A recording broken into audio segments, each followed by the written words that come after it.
감사합니다. 예. 하나님의 선하심을 맛보아 알았던 믿음의 대인들, 구약에 있는 여러분들을 저희들이 함께 묵상을 했고요. 그리고 오늘부터는 신약에 있는 또 믿음의 대인들을 함께 묵상하기를 원합니다. 오늘은 베드로입니다. 베드로를 저는 여러 가지 많은 베드로에 대한 그런 별명이 있지만 저는 오늘 이렇게 정했습니다. conformer 이렇게 정했습니다. conform이라는 말은 우리 한국말로는 개혁이라고 이렇게 번역을 하는데 reformer 참 죄송합니다. conformer이 아니라 reformer.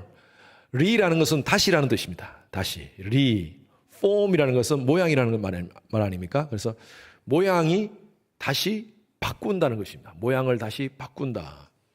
그래서 있는 모양을 새롭게 바꾸는 것은 그런 의미가 아니라 변질된 모양, 잘못된 모양을 원래의 모양으로 바꾼다라는 그런 의미에서 reform이라는 단어를 사용합니다. reform.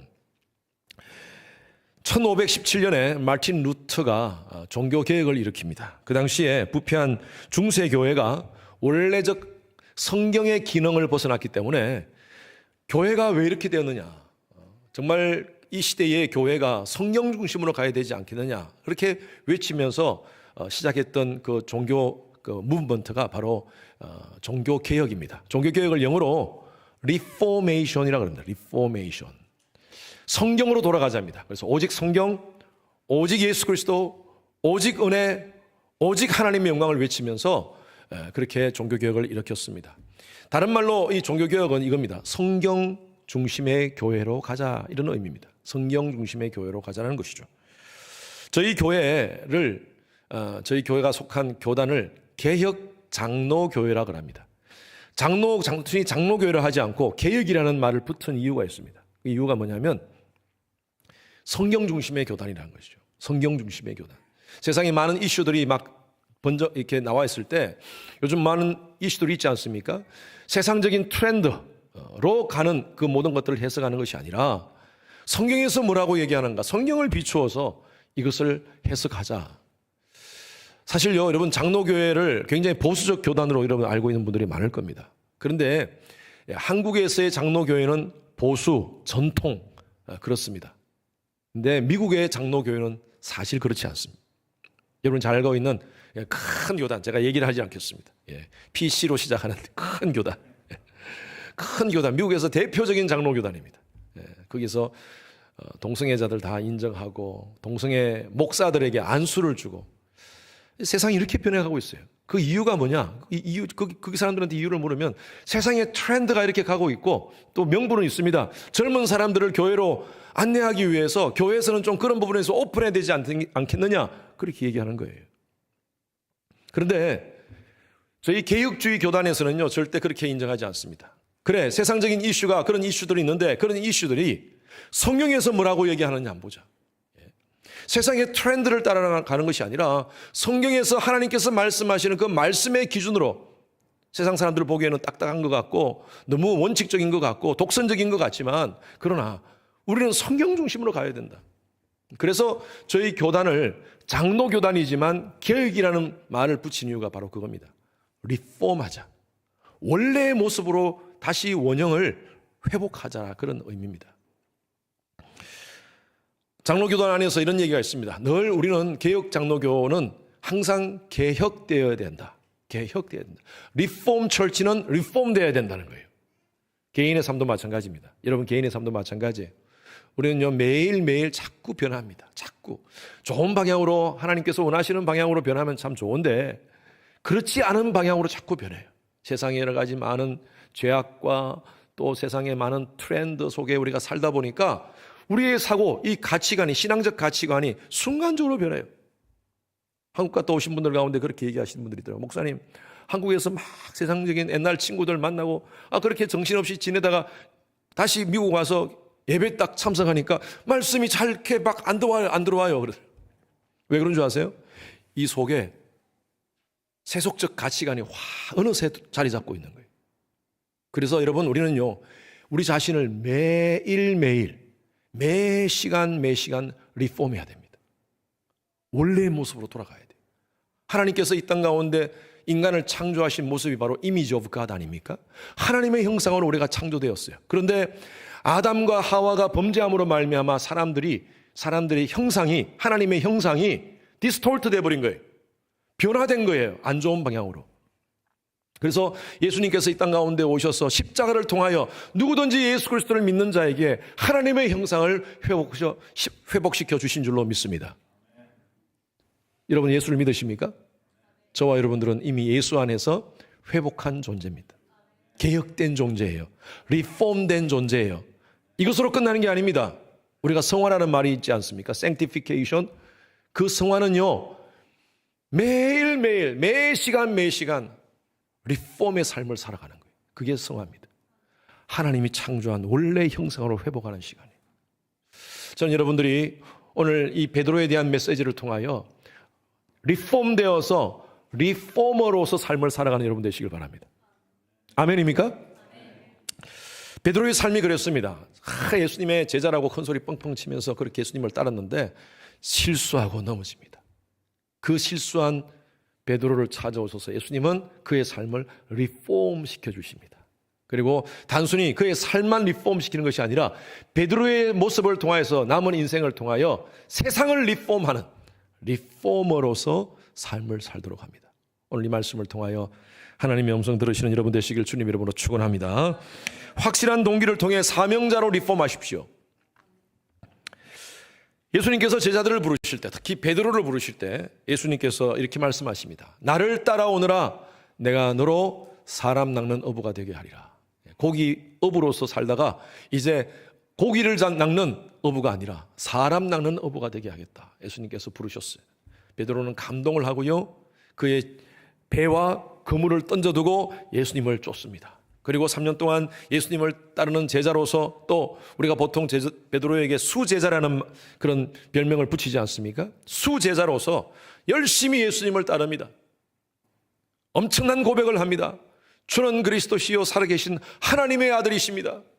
영생의 말씀이 주께 있사오니 내가 어디로 가리리까? 많은 사람이 당신을 다 버린다 할지라도 나는 결코 당신을 버리지 않겠습니다. 와, 대단한 고백 아닙니까? 그런데요, 시간이 지나면 지날수록 베드로의 그 고백, 정말 순수했던 고백이 점점 변질하기 시작합니다. 그리고 이렇게 어느 날 예수님한테 묻습니다. 마태복음 19장 27절 말씀, 다 같이 시작. 소서 우리가 모든 것을 버리고 주를 따라 싸운데 그런즉 우리가 무엇을 얻으리이까? 이 말씀이 무슨 말씀이에요? 아니, 지금까지는 우리가 다 모든 것을 버리고 당신을 쫓았는데 이제 뭐 없습니까? 어느새부터 베드로는 계산하기 시작했습니다. 내가 한 수고에 대해서 대가가 왜 주어지지 않는가? 네. 그걸 따지기 시작하는 것입니다. 내가 10원을 헌신했어요.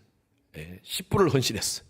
10불을 헌신하면 와, 대단하다고 생각하지만 그 마음속에는 뭘 원하느냐면 100불을 받는 것을 기대하는 거예요.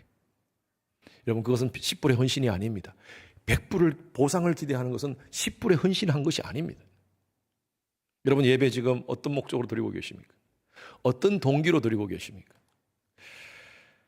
제가 신학교 다닐 때, 그때 IMF가 터지고 지난주인가 제가 간증을 했죠. 터지고 아르바이트를 몇 개를 했었습니다. 그중에 이제 학교에서 카페테리아에서 일을 했어요. 학교 카페테리아에서 일을 하면 그 카페테리아에 사탕이 수북하게 놓여 있습니다. 누구든지 학생들이 가져갈 수 있도록. 일을 끝날 때 항상 그 사탕을 제가 주머니에 가득 넣었습니다. 왜냐하면요, 하루 종일 공부하고 또 저녁에 카페테리아에서 일을 하고 가장 큰 행복이 뭐냐면요, 집에 들어갈 때, 그때 아이들 5살, 3살, 1살 우리 세 아이들이 기저귀를 차고 아빠 오는 것을 기다리고 있다가 문을 열면, 현관문을 열면 떼디 하면서 막 달려오는, 그때 탁 안을 때 하루의 모든 피로가 확 풀어집니다. 혹시 아빠들 그런 경험했습니까? 예. 그래서 그런 것을 늘 기대하면서 이렇게 현관문을 열고 아이들이 떼디 하면 제가 아이들한테 캔디 하면서 애들한테 캔디를 줬어요. 그러면 애들이 막 너무너무 좋아가지고, 그래서 이거 지금 먹지 말고 내일 아침에 먹으라 하면서 그렇게 애들한테 얘기를 하죠. 며칠을 그렇게 했습니다. 그리고 이제 어느 날 제가 파킹을 딱 하고 이제 현관문을 열고 아이들이 달려오면 내가 캔디를 줘야겠다 하는 마음을 가지고 현관문을 딱 여는데 애들이 막 달려오면서 캔디 하고 달려오는 거예요.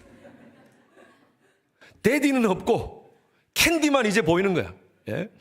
하루 종일 이제 아빠를 기다린 것이 아니라 캔디를 기다리고 있었던 거예요, 애들이. 제가 그걸 보면서 느꼈어요. 아, 우리의 예배가 이럴 수도 있겠구나. 데디를 우리가 원해야 되는데 캔디를 원하는구나. 여러분, 우리가 하나님 앞에 예배드리는 이 행위는요, 피조물로서 마땅히 조물주 앞에 행해야 될 그런 행위입니다. 하나님은 우리를 왜 창조하셨느냐? 그게 동기가 되어야 돼요. 다른 게 아니라 우리는요, 이 시간 우리가 원하는 것은 데디입니다. 데디. 하나님. 다른 거 필요 없어요. 하나님의 존재, 하나님의 존재만으로 만족합니다. 여러분, 그게 예배가 되어야 되는데 우리는 예배 가운데 예배를 드리면서 내가 이렇게 시간을 투자하고 내가 여기까지 왔는데 또 헌금까지 하는데 하나님 뭐 없습니까? 다 버리고 주를 따랐었는데 무엇을 주시겠나이까? 혹시 그런 계산을 하고 있지 않는 우리의 모습인지요? 보상의식에 빠져있는 우리의 모습들이 아닌지요? 뿐만 아니라 베드로는요, 그 예수님께서 십자가에 달리시는 그 상황 속에서 예수님을 3번 부인합니다. 아까 우리 불렀던 찬양 가사와 같이 예수님을 3번 부인해요. 숯불 앞에서 손을 이렇게 째고 있는데 어떤 여종이 그 베드로에게 묻습니다. 네가 예수의 제자지? 아니야. 나는 아니야. 2번째 또 묻습니다. 내가 꼭 봤어. 예수와 함께 있는 너의 모습을 봤어. 할 때 무슨 소리 하는 거야? 나는 저 사람을 몰라. 숯불 앞에서요. 3번째 또 한 번 더 물을 때 나는 절대 저 사람을 몰라. 그때 닭소리가 들렸다 그랬지 않습니까? 여러분, 베드로는요, 예수님을 부인했어요. 그리고 처참하게 신앙적으로 이제 완전히 백슬라이딩 해버린 거예요. 예수님이 십자가에 돌아가셨다는 소식을 듣고 베드로는요, 제자들과 함께 이렇게 합니다. 요한복음 21장 3절 말씀 다 같이 시작. 시몬 베드로가 나는 물고기를 잡으러 그들이 우리와도 함께 가겠다 하고 나가서 배에 올랐으나. 베드로가 누굽니까? 제자 중에 수제자 아닙니까? 예수님이 스승이신 예수님께서 십자가에 달려 죽으셨다면 그 옛날에 예수님께서 말씀하신 그 복음, 그 메시지, 너희는 가서 모든 족속으로 제자 삼으라. 아버지와 아들과 성령의 이름으로 세례를 주라. 그 메시지를 받고 우리가 사명을 회복하자. 제자들을 다 불러가지고 야, 우리가 해야 될 사명이 있다. 우리 스승께서 하신 그 말씀이 있지 않느냐. 우리 정신 차리고 이제 복음 전거를 위해서 우리 애쓰자 라고 그렇게 독려해야 될 텐데 지금 베드로가 뭘 이야기합니까? 야, 우리 먹고 살아야 되지 않겠냐? 우리 이러고 있으면 안 되지. 우리 어떡하냐? 우리 옛날에 살던 곳으로 가자. 갈릴리 바닷가에서 이제 고기 잡으면서 우리 먹고 살자. 그러면 자기만 혼자 가면 되지. 다른 사람까지 같이 해가지고 데려가는 거예요. 이런 리더가 참 중요합니다. 한 사람의 리더 때문에 다 제자들은 쭉 다 끌려가는 거예요. 가정의 아버지가 얼마나 중요한지 몰라요. 가정의 리더로서의 아버지의 영적 제사장적 사명이 얼마나 중요한지 모릅니다. 가정이 힘들고 어려울 때 아버지 엄마가 던던히 서 있으면 괜찮아요. 괜찮아. 하나님께서 우리와 함께 하셔. 어떤 상황 속에서도 하나님은 우리 아버지셔. 걱정하지 마. 그러면서 하나님 말씀 읽으면서 두려워 말라. 내가 너와 함께 함이라. 이 말씀 우리에게 주셨어. 아이들아, 우리 힘내자. 하나님께 기도하자. 그러면 흔들리지 않아요. 신앙이 흔들리지 않아요. 아이고 어떡하냐. 누구 때문에 하면서 서로 원망하고, 아내는 남편은 그냥 아내를 원망하고, 그렇게 돼버리면요, 아이들은 그때부터 아이들도 헷갈리기 시작하는 거예요. 아빠 엄마가 가졌던 신앙이 뭐지? 지금 베드로가 지금 그런 거예요. 다 같이 끌고 가가지고 이제 먹고 살아야 된다는 그런 상황에 제자들을 같이 몰아넣는 거예요. 밤새도록 고기를 잡았습니다. 그런데 어떻게 해요? 이 사람들은 그 갈릴리 바닷가에서 뼈가 굵은 사람들이에요. 고기잡이는 누구보다도 잘하는 사람들이에요. 그것도 혼자가 아니라 여러 사람이 같이 했으니까 베테랑 어부들 아닙니까? 엄청나게 고기를 잡아야 될 텐데 밤새도록 한 마리도 못 잡았습니다. 어떻게 그럴 수가 있습니까? 낙심되고 좌절된 그들에게 예수님이 찾아오십니다. 이 5절 말씀, 21장 5절 말씀. 시작. 예수께서 이르시되 애들아 너희에게 고기가 있느냐?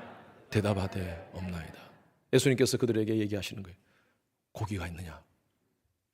여러분, 이 말씀은요 굉장히 영적인 중요한 의미가 있습니다. 나 없이 살아가는 너희들의 인생에 고기가 있느냐 이거예요. 성공했느냐? 잘 살고 있느냐? 여러분들에게 자주 제가 말씀드리지만 하나님의 백성들은요 하나님의 말씀의 원리대로 살아야지 영적인 복도 받지만 이 땅에서의 복도 받는 줄로 믿습니다.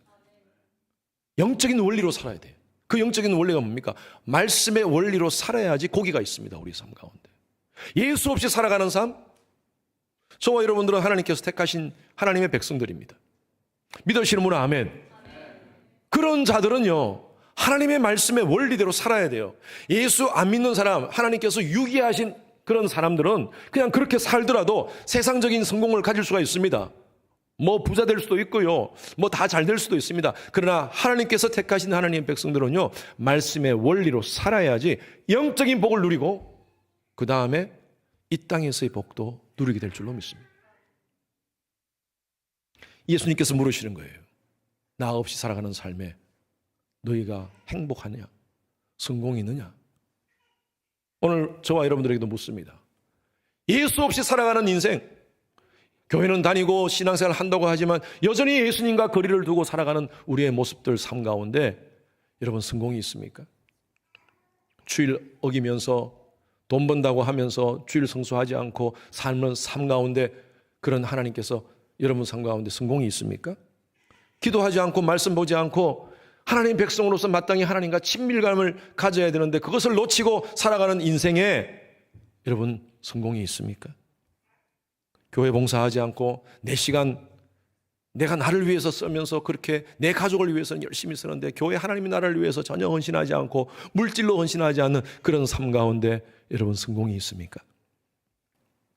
그거 묻는 거예요. 오늘 예수님께서 베드로에게. 고기가 있느냐? 여러분 하나님이 없이도요 고기를 가질 수도 있습니다. 근데 그거 축복 아닙니다. 하나님 없이 살아가는데 교회는 나오는데 전혀 하나님과 관계없이 우리의 삶을 살아가고 세속적인 그런 가치관을 가지고 세상 속에서는 똑같이 예수 안 믿는 사람하고 똑같이 살면서 교회는 나와 하나님 없이 살아가는 인생이에요. 근데 고기가 있어. 어쩌면 그것이요 축복이 아니라 결과적으로 불행이 될 수가 있습니다. 더 위험합니다. 예수님께서 우리에게 물으세요. 나 없는 삶에 고기가 있느냐? 베드로가 뭐라고 얘기합니까? 베드로가 뭐라고 얘기합니까? 없나이다. 여러분 이것은 철저한 자기 인식입니다. 자기 자신을 보는 거예요. 솔직한 거예요. 나 없습니다. 아무것도 없습니다. 이 말은 뭐예요? 당신이 필요합니다. 주님, 당신이 필요합니다. 예수님은 제자들과 함께 숯불을 피워놓고 캠파이어를 합니다. 그리고 베드로를 따로 부르십니다. 21장 15절 말씀 다 같이 시작. 그들이 조밥 먹은 후에 예수께서 시몬 베드로에게 이르시되 요한의 아들 시몬아 내가 이 사람들보다 나를 더 사랑하느냐 하시니 이르시되 주님 그러하니이다. 내가 주님을 사랑하는 줄 주님께서 아시나이다. 이르시되 내 어린 양을 먹이라. 예수님께서 찾아와서 베드로, 실패한 베드로, 인생의 여러 가지 일들 때문에 다시 백슬라이딩 된 베드로, 다 모든 것들을 다 포기하고 싶고 아무것도 하고 싶지 않은 그런 낙심 가운데 있는 그 베드로를 찾아오셔서 예수님이 숯불을 피워놓고 예수님께서 물으세요. 요한의 아들 시몬아. 여러분 이 시몬이라는 말은요 예수님께서 원래 베드로의 이름이 시몬입니다. 그래서 그 예수님께서 베드로라는 이름을 지어주셨어요. 너는 이제부터 시몬이 아니라 게바라 하리라. 게바라는 말이 반석이라는 의미고요. 시몬이라는 말은 갈대라는 의미입니다. 너는 지금까지 왔다 갔다 인생을 그렇게 살았지만 이제는 반석 같은 믿음으로 살아라 라는 그런 의미에서 예수님께서 게바라는 이름을 지어주셨어요. 게바라는 이름이 히브리 말로 하면 베드로입니다. 베드로. 베드로라는 이름을 붙여주셨어요. 그런데 지금 이 시간에는요, 예수님께서 베드로라 부르지 않고 뭐라고 불러요? 시몬이라 부릅니다. 시몬. 의도가 있습니다. 너의 과거의 모습으로 돌아갔구나. 네가 나를 신뢰하지 않고 내게 순종하지 않는 그 과거의 모습으로 돌아갔구나. 다시 베드로에게 묻습니다. 네가 나를 사랑하느냐? 어떤 사명을 예수님께서 먼저 다시 리폼하기 전에 먼저 베드로 자신이 사명에 대한 리폼을 예수님께서 요구하시는 거예요. 네가 나를 사랑하느냐? 여러분, 사랑의 동기가 있으면요, 뭐든지 감당합니다. 뭐든지 감당해요. 우리 아이들, 여러분 우리 엄마들 뱃속에서 아이들 10개월 동안 이렇게 잉태하지 않습니까? 아우 힘들어 죽겠어. 아우 짜증나. 그런 분들 제가 못 봤어요. 네? 다들 엄마들이 뱃속에서 아이를 잉태하면서 배가 부르고 몸은 점점 힘들지만 기뻐요. 너무너무 기뻐해요. 왜요? 사랑이니까. 사랑. 네. 저희 어머님, 저희 아버님 병간호하시면서 한 10년 동안 그렇게 고생하셨는데 한 번도 짜증난다는 얘기를 안 하셨어요. 그 이유를 제가 보니까, 생각해 보니까 사랑이었어요. 사랑. 여러분, 사랑의 힘이 굉장히 파워풀합니다. 사랑하면요, 어떤 힘든 일도 감당할 수 있어요. 그런데 아무리 좋은 일이라도, 아무리 보람된 일이라도 사랑하지 않는 동기로 그 일을 하면요, 짜증납니다. 시험됩니다. 교회 사역도 마찬가지예요. 여러분, 교회 사역 동기가요, 하나님 사랑이 동기가 되어야 돼요. 성님 가운데 그렇게 말씀하시는 분이 있어요. 목사님, 너무너무 힘들어요. 좀 쉬고 싶어요. 제가 그랬어요. 그래, 사역이 힘들면 쉬면서 하나님과의 친밀감을 먼저 유지하십시오. 본인이 알아요. 아, 내가 일만 하다 보니까, 교회에서 일만 하다 보니까 정말 중요한 하나님과의 친밀감을 놓치고 사는 거예요. 이 사랑의 끈이 있어야 되는데 이것이 다 끊겨버리고 그냥 내 열정으로, 내 힘으로 하다 보니까 짜증나는 거예요.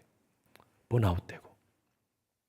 여러분, 혹시나 성도님들 가운데 교회 사역이 너무너무 번아웃되면요, 이거 내려놓고 이거부터 먼저 하십시오. 하나님과 영적인 회복부터 먼저 하십시오. 예수님께 물어요. 내가 나를 사랑하느냐? 한 번만 아니라 3번 묻습니다. 베드로가 예수님을 몇 번 부인했어요? 3번 부인했어요. 어디 앞에서? 숯불 앞에서. 베드로는 지금 그 숯불 앞에서 예수님께 피워놓은 그 캠파이어 하면서 그 앞에서 예수님께서 다시 묻는 거예요. 베드로를 리폼시키는, 지금 예수님께서 이 베드로를 치유하는 과정이에요. 다시 회복시켜주는 거예요. 사명을 회복시켜주는, 그 변질된 그 폼을 다시 원래의 폼으로 회복시키는 과정입니다. 베드로에게 묻습니다. 내가 나를 사랑하느냐? 내가 나를 사랑하느냐? 내가 사랑하느냐? 예, 주님. 베드로에게 말합니다. 내 어린 양을 먹이라. 다시 사명을 부여해 주십니다. 보통 사람들은요, 어떤 일에 대한 동기보다 늘 결과를 중요시 여깁니다. 그러나 하나님은 우리의 결과보다, 어떤 일에 대한 결과보다 동기를 더 중요시합니다. 어떤 마음으로 그것을 하느냐예요. 여러분, 이 자리에 예배 오셨어요. 여러분 정말 잘하셨습니다.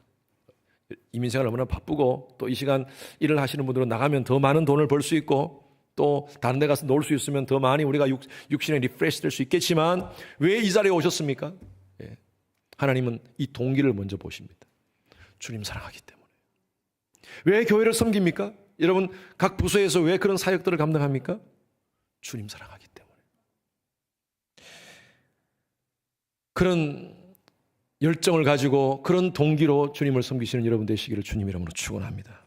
오늘 우리에게 예수님께서 물으세요. 너에게 고기가 있느냐? 솔직했으면 좋겠어. 주님 없는 삶 고기 없습니다. 주님과 함께 하고 싶습니다.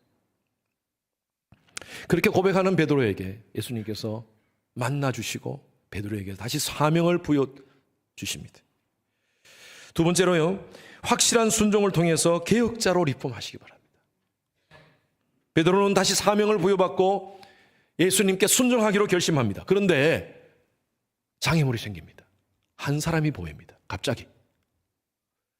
지금까지 안 보이다가 갑자기 한 사람이 보여요. 그 누구냐 하면 베드로의 라이벌 요한이 보이기 시작합니다. 아마 지금 이 상황 속에서 이렇게 요한에 대해서 얘기를 하는 거 보니까 베드로의 마음 가운데 은근히 한 구석에 요한에 대한 질투심이 있었던 것 같아요. 왜냐하면요, 요한은 성경에 보면 예수님이 참 사랑하는 제자라고 이렇게 표현되어 있습니다. 그래서 베드로가 난데없이 요한의 장래에 대한, 미래에 대한 얘기를 묻습니다. 그러니까 예수님께서 이렇게 말씀하세요. 21장 21절 22절 다 같이 시작. 이에 베드로가 그를 보고 예수께 여짜오되 주님, 이 사람은 어떻게 되겠사옵나이까? 예수께서 이르시되 내가 올 때까지 그를 머물게 할지라도 네게 무슨 상관이냐? 너는 나를 따르라 하시니라. 이 말이 뭐냐면 그 요한을 바라보면서 베드로가 이 사람은 앞으로 어떻게 되겠습니까? 라고 묻습니다. 그러니까 예수님께서 네가 무슨 상관이냐? 너는 너고 요한은 요한이다. 너는 내게 그냥 순종해라. 여러분, 신앙생활은요 극히 개인적인 겁니다. 여러분, 우리 교회, 주님의 교회 단체로 이 자리에 계신 모든 성도님들을 단체로 구원하지 않습니다. 여러분, 한 사람 한 사람을 구원하십니다. 예수를 주라 고백한 여러분들의 고백대로 그렇게 사는 자들을 하나님이 구원하시는 줄로 믿습니다. 제가 어느 가정을 신방을 했는데 예수를 아내는 열심히 교회를 잘 다니고 교회를 잘 섬기는데 그 형제가 교회를 안 다녀요. 예수를 안 믿는 형제예요. 그래서 제가 그 가정에 신방하면서 형제님, 자매님이 열심히 교회를 다니고 또 교회 열심히 봉사하는데 형제님도 나와서 같이 함께 예수를 믿고 그렇게 봉사하시죠. 그렇게 얘기하니까 이분이 이런 얘기를 하더라고요. 목사님, 저는 아내가 잘 예수 믿고 있습니다. 저는요, 아내 치마자락 붙잡고 천국 갈 겁니다. 아내 치마자락 붙잡고 천국 간다고요? 착각하지 마십시오. 내가 그렇게 크게는 얘기 안 하고 살살 얘기했습니다. 착각하지 마십시오. 그렇지 않습니다. 신앙생활은 개인입니다. 하나님과 개인적인 관계입니다. 여러분, 그래요. 여러분 각자가 주님 앞에 이렇게 고백하셔야 돼요. 그래야지 우리가 천국을 소유할 수 있습니다. 여러분 각자의 믿음으로 가는 거예요. 다른 사람 신경 쓰지 마세요. 신앙생활 하면서 다른 사람 때문에 자꾸 시험 받고 누구 보기 싫어가지고 교회 안 나가요. 그런 분들 봤어요, 제가. 누구 보기 싫어가지고 교회 안 나가요. 제가 이렇게 오스틴에 전도하다가 마켓에서 전도하다 보면 뭐 어느 교회 목사님 때문에, 어느 교회 내가 누구한테 때문에 상처받아가지고 교회 안 나가요. 우리 인생 가운데 가장 중요한 게 뭡니까? 생명 아닙니까? 여러분, 생명보다 더 소중한 게 어디 있겠어요? 육신의 생명 얼마나 중요합니까? 우리는 육신의 생명을 유지하기 위해서 먹지 않습니까? 육신의 생명을 유지하기 위해서 열심히 나가서 힘들고 어렵지만 이 이민의 여건 속에서, 환경적인 여건 속에서 돈 벌고 살지 않습니까? 그런데 육신의 생명보다 더 중요한 것이 있습니다. 바로 영적인 생명입니다. 우리는 이 세상의 삶으로 끝나지 않아요. 영원한 생명이 놓여 있습니다. 그런데 그 영원함이 두 개입니다. 하나는 영원한 사망과 영원한 생명입니다. 여러분, 그것의 결정은요, 바로 내가 예수를 믿느냐 안 믿느냐의 결정이에요. 왜 다른 사람 때문에 내가 신앙생활을 못합니까? 평생 그런 분들이 있어요. 그 사람 보기 싫어가지고 다른 교회 갔다가 또 저 사람 보기 가지고 다른 교회 갔다가 계속 옮겨가면서 신앙생활 성장을 못해요. 여러분, 하나님께서 우리에게 요구하시는 것은요, 이 땅 가운데 물론 잘 먹고 잘 사는 것도 참 좋죠. 중요하죠. 세상적인 성공도 중요하죠. 그러나 하나님이 우리의 삶을 바라보면서 포커스를 맞추는 것은요, 세상적인 성공이 아니라 주 안에서 영적인 성장입니다. 성장하셔야 돼요. 내가 1년, 2년 교회 생활 했으면요, 그만큼 내 삶이 변해야 돼요. 리폼 돼야 돼요. 여러분 삶이 변하고 있습니까? 리폼 되고 있습니까?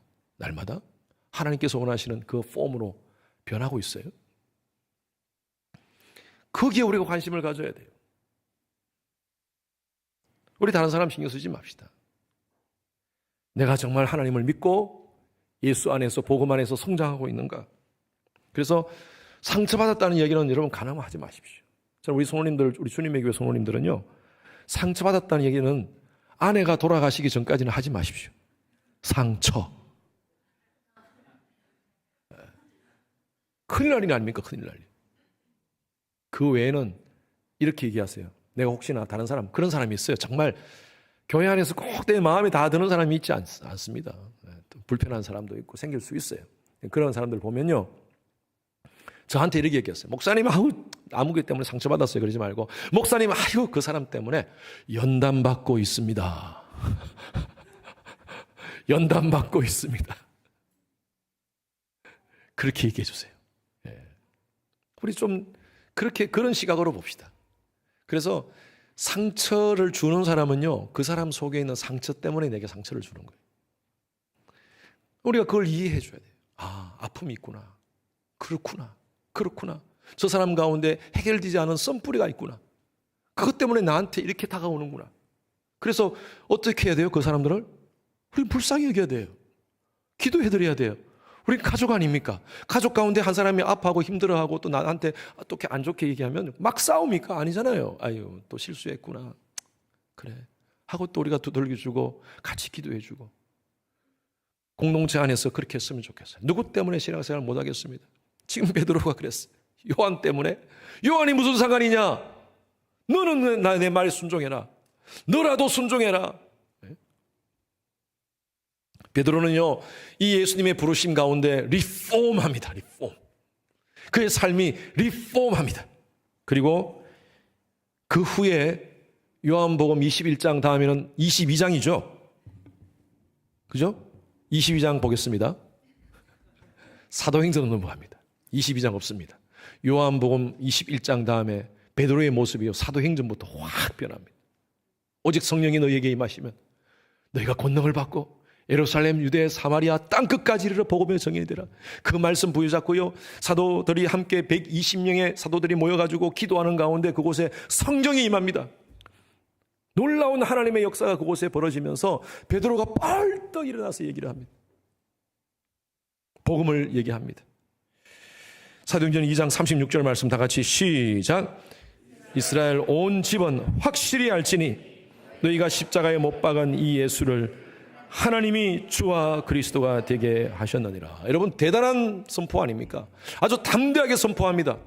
이제 리폼되어서 그의 심령이 정말 하나님께서 처음 주셨던 그 열정, 그 사랑, 그 동기로 완전 리폼되어서 이제 베드로가 뻘떡 일어나가지고 담대하게 그 유대인들을 향하여 이렇게 얘기하는 겁니다. 이스라엘 사람들이여, 유대인들이여, 여러분들이 십자가에 못 박은 바로 그 예수가 바로 우리의 주시고 그리스도이십니다. 베드로가 담대하게 확실하게 자기가 믿음이 없다면 이걸 이렇게 선포 못합니다. 어쩌면 죽을 수가 있는 거예요. 유대인들 앞에서. 그러나 담대하게 이 예수 그리스도를 바로 주라 고백하고 바로 구원자로 고백하는 이 선포를 합니다. 저는 교회 다니면서 신앙생활 하면서 예수가 그리스도임을 고백하지 않는 분들이 있습니다. 교회는 다니고 직분을 가졌는데 예수가 그리스도임을 고백하지 않는 분들이 있어요. 제가 물으면 아멘 그렇게 얘기하는데요, 지금 죽어도 천국 가실 자신 있습니까? 하면요, 글쎄요 목사님이 그래요. 그럼 방금 고백했던 게 뭡니까? 여러분, 우리가 예수가 주시고 주라는 것은요, 우리의 삶의 주권자라는 의미입니다. 우리의 삶의 주권자이시고 그리고 그분은 나의 그리스도이십니다. 머사이아, 구원자라는 거예요. 주와 그리스도가 되었다는 것은 나의 삶의 주권, 나의 삶을 이끄시고 보호하시고 모든 것을 감찰하시는 분이시고 그리고 영원한 사망에서 영원한 생명으로 옮기신 바로 구원자이심을 믿는 거예요. 그러면 나는 원래는 죄 때문에 죽어야 될 영혼이지만 예수로 말미암아, 예수의 피로 말미암아 나는 영생을 얻었습니다. 그걸 고백하는 거예요. 그래서 우리가 예수를 그리스도라고 고백한다는 것은 굉장히 중요합니다.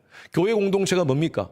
주는 그리스도시요 살아계신 하나님의 아들이십니다. 이걸 고백하는 공동체가 바로 교회 공동체입니다. 이 고백이 없다면요, 아무리 멋진 사운드의 음악을 하고 아주 듣기 좋은 설교를 한다 하더라도 그 고백이 없다면 교회 아닙니다. 저희 주님의 교회는요, 이 고백 위에 세워지는 교회가 되었으면 좋겠어요. 여러분, 성도 한 사람 한 사람이 정말 확실하게 고백했으면 좋겠어요. 바로 예수 그리스도는 나의 구원자이십니다. 당신은 바로 그리스도이십니다. 자, 늘 말씀드리잖아요. 직분이 우리를 살리는 게 아닙니다. 물론 그 직분은 감사합니다. 하나님의 은혜입니다. 그러나 왜 직분을 주셨습니까? 확실하게 그렇게 고백하며 살아라고. 리폼되어서 리포머로서 성도들을 섬기라고 주신 직분이에요. 그래서 우리 개혁주의 신앙은요, 이 고백 위에 세워지는 교회입니다. 예수를 믿는 것 재미를 위한 것도 아니고요, 세상적인 유익을 위한 것도 아닙니다. 정서적으로 괜찮은 사람이 되기 위해서, 윤리적으로 도덕적으로 좀 괜찮은 사람이 되기 위해서 예수 믿는 거 아니에요. 여러분, 윤리적으로 도덕적으로 괜찮은 사람 되기 위해서는 굳이 기독교를 믿을 필요 없습니다. 불교도 괜찮고요, 이슬람도 괜찮고요, 유교도 괜찮아요. 도덕을 가리키고 나름대로 좋은 철학을 가리킵니다. 그러나 인간이 영원한 죄와 사망 가운데 있었던 인간을 영원한 생명으로 이끌 수 있는 방법은 바로 예수밖에 없는 줄로 믿습니다. 그렇기 때문에 우리가 기독교를 믿는 거예요. 예수를 믿는 거예요. 베드로는요, 담대하게 이 복음을 증거하면서 사람들 앞에 말씀을 선포합니다. 그런데 놀라운 역사가 일어납니다. 사도행전 2장 41절 말씀 다 같이 시작. 이 말을 받은 사람들은 세례를 받음에 이날의 신도의 수가 3,000이나 더하더라. 할렐루야. 예. 플러스의 놀라운 역사가 일어납니다. 여러분, 원래 하나님께서 인생을 창조할 때 플러스 인생을 살도록 만드셨어요. 그런데 인간의 죄가 들어가고 나서부터, 인간이 불순종함으로부터 인간은 마이너스 인생이 되어버렸어요. 이 마이너스 인생이 플러스 인생으로 바꿀 수 있는 길을 하나님께서 열어놓으셨어요. 그것이 바로 지금부터 2000년 전 십자가를 통했습니다. 그 십자가를 바라보면서 누구든지 그 십자가에 달리신 예수 그리스도가 나를 위하여서 죽으신 바로 구원자이심을 믿는 자들은 플러스 인생으로 바뀌어집니다. 그래서 그 말씀에 순종하면서 우리의 삶을 변화시키는 거예요. 여기 말씀에 보니까 그 말을 받은 사람들, 바로 그 예수 그리스도를 그리스도라고 인정받는, 그렇게 인정하는 사람들, 그 말씀을 그대로 순종하면서 받은 사람들 가운데 이 플러스 역사, 더하는 역사가 일어났다는 것입니다. 요한복음 9장에 보면 실로암가에 한 소경이 나옵니다. 예수님이 그를 만납니다. 그리고 예수님께서 침을 진흙에 이겨셔가지고 그의 눈을 붙이십니다. 눈을 붙이고 가서 실로암 강가에 가서 씻으라. 그래서 나았어요. 여러분들 질문합니다. 그 눈을 고친 것이 첫 번째, 예수님의 침의 능력. 두 번째, 진흙의 능력. 세 번째, 실로암 강가의 효험. 어느 걸까요? 1, 2, 3? 답 없습니다. 네 번째, 예수님 말씀의 순종. 그게 답입니다. 그게 능력이 아니에요. 여기 그 이단 가운데 만민중앙교회 이재록이라는 사람이 있습니다. 아마 여러분 아시는 분 아실 거예요. 이분은요, 자기 고향이 무안이에요. 무안. 자기 고향의 집 앞에 그 샘물이 있는데 그 샘물을 떠다가 팝니다. 그러면서 이렇게 얘기합니다. 이 물이 영험 있는 물이라고. 그래서 아주 비싸게 팔아요. 성도님들이 그걸 사요. 그러면서 이렇게 얘기합니다. 이 물을 고장난 TV에 바르면 TV가 고쳐지고, 고장난 냉장고에 바르면 냉장고도 고쳐지고, 고장난 사람의 몸에 바르면 몸도 고쳐지고. 사람들이 얼마나 어리석은 줄 알래요? 이게 물을 그래가지고 물을 엄청나게 팔아요. 비싸게 팔아요. 그렇습니까? 그 물의 효험이 있습니까? 아니에요. 가짜예요, 가짜. 하나님 말씀에 능력이 있습니다. 예, 아멘? 그 말씀을 순종할 때 능력이 나타나는 거예요. 그래서 여러분, 말씀에 순종할 때 우리 인생이 더하기의 역사가 일어납니다. 여러분 삶 가운데서도 더하기의 역사가 일어나기를 바랍니다. 예. 더하기 플러스 곱하기의 역사가 일어나기를 바랍니다. 예. 할렐루야. 호세아서 10장 12절 말씀 다 같이 시작. 너희가 자기를 위하여 공의를 심고 인내를 거두라. 너희 묵은 땅을 기경하라. 우리의 마음을 기경하라고 그랬어요. 이 기경이라는 말이 바로 리폼입니다. 리폼. 여러분, 땅땅한 땅은요, 아무리 식물을 심어도 잘 나지 않아요. 그러나 그 땅에 식물을 나기 위해서는요, 삽으로 다 기경을 해야 됩니다. 바람이 숭숭 들어가도록 만들어야 돼요. 그래야지 식물이 잘 자랍니다. 마찬가지 우리 심령도 마찬가지입니다. 이렇게 많은 분들이 앉아서 지금 말씀을 보고 있지만 이분들 가운데서, 여러분 가운데서도 어떤 분들은 말씀을 샥샥 정말 폭포수와 같은 하나님의 은혜의 말씀이 몸에 쫙쫙 체화되는 분들이 있는가 하면 어떤 분들은 말씀이 쫙 부러지는데 다 옆으로 흘러요. 살살살살 다 흘러요. 왜 그런 줄 아세요? 여러분 마음이 기경되지 않아서 그래요. 땅땅하게 고착 상태라가 여러분 아시죠? 픽세이션. 고착 상태가 되어가지고 마치 고체처럼 땅땅하게 돼가지고 하나님 말씀이 다 옆으로 새버려요. 여러분 우리가 리폼해야 됩니다. 우리 심령을 날마다 우리의 묵은 땅을 리폼시킵시다. 이 땅은 바로 우리의 마음을 얘기합니다. 우리가 앞으로 있다가 지금 부를 찬양인데 부흥이라는 찬양이 있지 않습니까?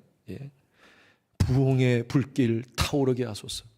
진리의 말씀 이 땅 새롭게 하소서. 바로 내 마음이 리폼되게 하소서. 그 고백인 줄로 믿습니다. 다시 한번 더 따라하시기 바랍니다. 리폼되어. 다시 한번 크게 합니다. 리폼되어. 리포머 되자. 예, 우리가 심령에 먼저 리폼되어서 주위에 있는 많은 사람들을 리폼할 수 있도록 그렇게 도와주시는 여러분 되시기를 간절히 소원합니다. 여러분 실제적으로 오늘 하나 리폼합시다. 말씀을 읽지 않는 여러분들 말씀을 읽는 것으로 리폼하십시오. 기도하지 않는 분들 기도하는 것으로 리폼하십시오. 예배에 우리가 더 적극적으로 한번 합시다. 예배에 소홀했던 여러분 모습이었습니까? 예배에 더 참석할 수 있도록 주일 예배뿐만 아니라 주중 예배에 열심히 더 참석하여서 우리가 한번 리폼해 봅시다. 우리가 늘 부정적인 언어를 사용합니까? 우리의 언어를 한번 리폼해 봅시다. 생각이 늘 부정적입니까? 우리의 생각을 한번 리폼해 봅시다. 어떻게 하든 여러분 삶이 복음 안에서 리폼되어서 하나님 말씀을 순종함으로 말미암아 놀라운 여러분 삶을 통하여 주위의 많은 사람들이 리폼되는 리폼으로서의 역할을 감당하시는 여러분 되기를 주님의 이름으로 축원합니다.